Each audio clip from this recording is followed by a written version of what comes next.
నమస్తే prime 3 news channel కి స్వాగతం. ప్రతిక్షణం ప్రజల కోసం మీ సమస్య పరిష్కారమే మా లక్ష్యం.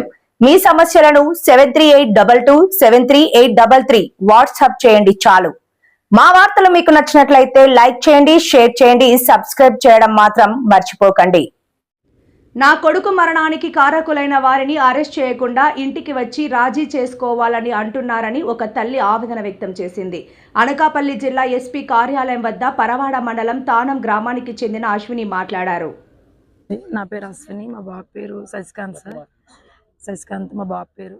బాబు ఖాళీ గ్రౌండ్లో మా ఇంటి బ్యాక్ సైడ్ ఆడుకుంటుండగా అదే మా ఇంటి స్థాలగాల వాళ్ళు మాత్రం 30 మంది 40 మంది వచ్చి కొట్టడం వల్ల మనస్తాపం చెంది బాబు పురుగుల మందు తాగడం జరిగింది. అలాగే ముందు ఏం జరిగిందంటే కిరాణా షాప్ కానీ వెళ్తుంటే బాబుని ఆపేసి అక్కడ 30 మంది 40 మంది కొట్టడం జరిగింది. అలాగే మేము 9 మంది బాబు కొట్టింది కూడా స్టేట్మెంట్ ఇచ్చారు హాస్పిటల్లో.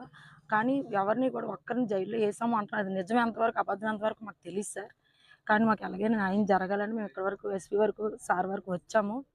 కానీ ఒకటి మాకు న్యాయం అయితే జరగట్లేదు. మళ్ళీ ఇంటికి వచ్చి బేరాలాడి సీఏ గారు ఎస్ఐ గారు కూడా ఇంటికి వచ్చి బేరాలాడి మళ్ళీ స్టేషన్ కూడా పిలిపించి డబ్బులు ఇచ్చేస్తామమ్మా, పిల్లడు రాడు కదా ఇంకా మర్చిపోండి,